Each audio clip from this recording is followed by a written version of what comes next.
इसका मुद्दा और मकसद ये है कि जो हमने श्री अमरनाथ जी यात्रा के लिए गाड़ियां पीसीआर को प्रोवाइड की थी,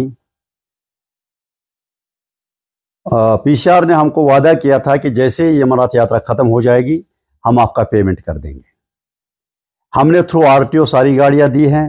आरटीओ साहब ने हमको बुलाया, हमने उसका पूरा ताउन किया, हमने उसको गाड़ियां दे दी। लेकिन बदकिस्मती है कि अभी तक हमको एक पैसा नहीं मिला। हमारी समझ में यही था कि ये सिर्फ यात्रा होगी, लेकिन यात्रा के बाद एब्रप्टली इलेक्शन अनाउंस हो गया और वो गाड़ियां इलेक्शन में भी चली गई। लेकिन हमारा जो ट्रांसपोर्टर है जिससे हमने गाड़ियां ली हैं, किसी की एक गाड़ी है, किसी की दो गाड़ी, किसी की चार गाड़ी है, वो सब गरीब तबके से ताल्लुक रखते हैं। बैंक को ईएमआई भरना है, गवर्नमेंट के टैक्सेस भरने हैं, और सबसे बड़ी बात है उनके बच्चे स्कूल में पढ़ते हैं जिनको स्कूलों से निकाला गया है। वजह यही है कि हम उनको पैसा प्रोवाइड नहीं कर पा रहे हैं क्योंकि पीछे से आरटीओ साहब हमको पैसा नहीं दे रहे हैं।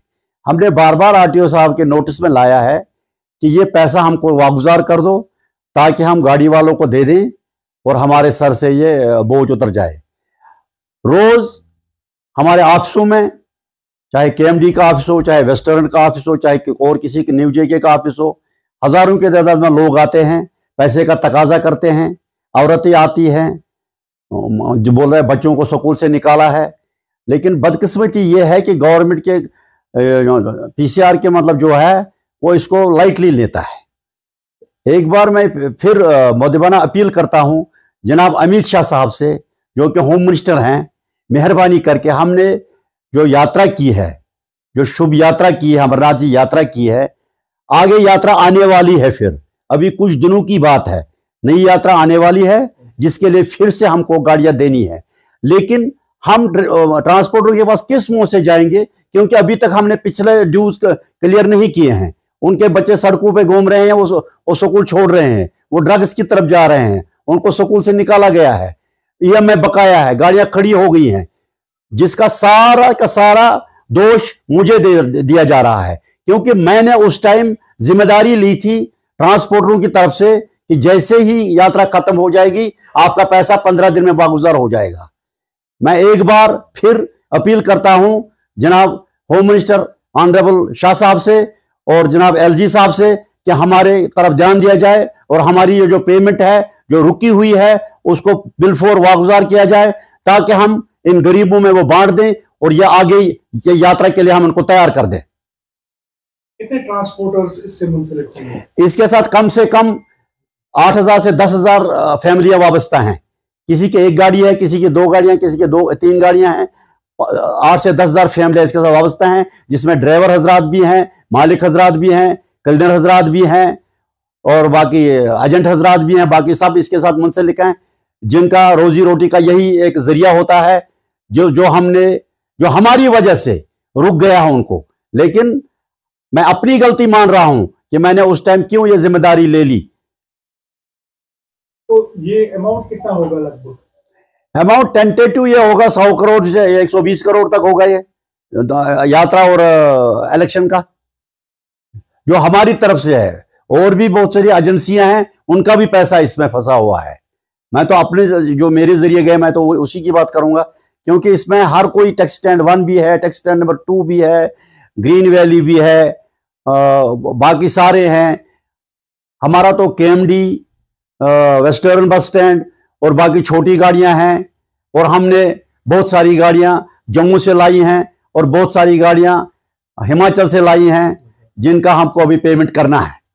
लेकिन बदकिस्मती यही है कि बार बार एश्योरेंस देने के बावजूद अभी तक, जब से यात्रा शुरू हुई है 6 जून से, एक पैसा नहीं मिला है। और यात्रा हमने बिल्कुल आसान तरीके से की है, वो आप बिल्कुल वेरीफाई कर सकते हैं कि हमने पुलिस वालों को अपनी कुर्सियों से हिलने नहीं दिया, हमने एक्स्ट्रा ट्रांसपोर्ट प्रोवाइड किया। जबकि पिछले 2 सालों में पुलिस सड़कों पे गश्त करके गाड़ियों को पकड़ पकड़ के ले जाती थी, उसे हमने उनको निजात दिला दी। लेकिन हमारी बदकिस्मती है या इन गरीब ट्रांसपोर्टर की बदकिस्मती है, इनको पैसा वक्त पर नहीं मिल रहा है।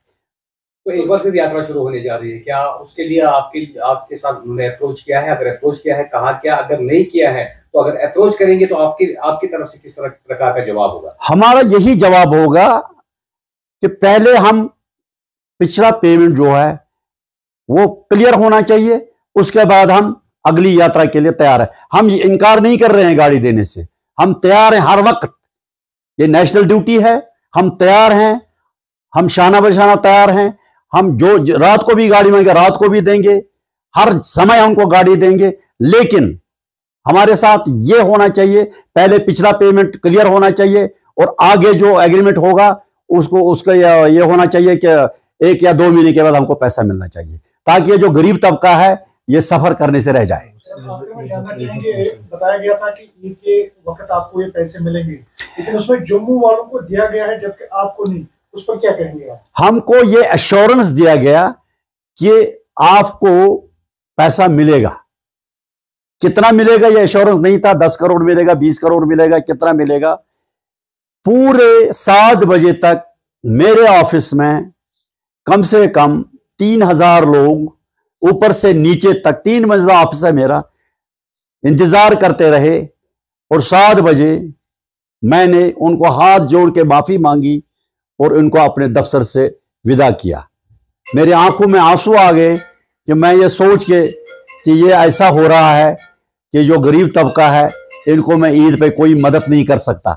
अब जितना मुझसे हो सका, कुछ लोग ज्यादा गरीब थे उनको तो मैंने थोड़ा बहुत कर दिया, लेकिन ये मेरे बस की बात भी नहीं है, ये मेरे लिमिट से भी बियॉन्ड है, क्योंकि ये 2 चीजें इकट्ठा हो गई हैं जिसकी वजह से हमको परेशानी है।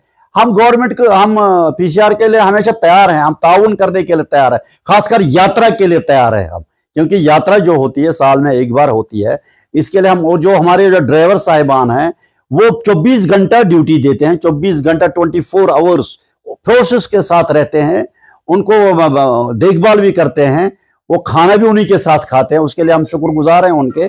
लेकिन जो असल चीज है जिससे उनका घर चलेगा वो पैसा है, वो पैसा गवर्नमेंट दे ही नहीं रही है, पीसीआर दे नहीं रहा है, होम डिपार्टमेंट नहीं दे रहा है। तो मुझे समझ नहीं आता है कि कहां पर अड़चन है। अगर काम किया हुआ है, सब कुछ है, लॉग बुक वही लिख रहे हैं, सब कुछ वही लिख रहे हैं, और असेंबली में एक और बोझ हम पे डाला गया कि अब आप तेल भी खुद ही डालो। वो तेल भी मैंने खुद ही डाल दिया ताकि आसान तरीके से असेंबली इलेक्शन भी हो जाए। अब एक बार फिर मैं रिक्वेस्ट करता हूं पूरे होम डिपार्टमेंट से, मेहरबानी करके मेरे इन गरीब ड्राइवर भाइयों को, उन मालिकों को ये पैसा वागुजार कीजिए ताकि मैं चैन की सांस ले सकूं।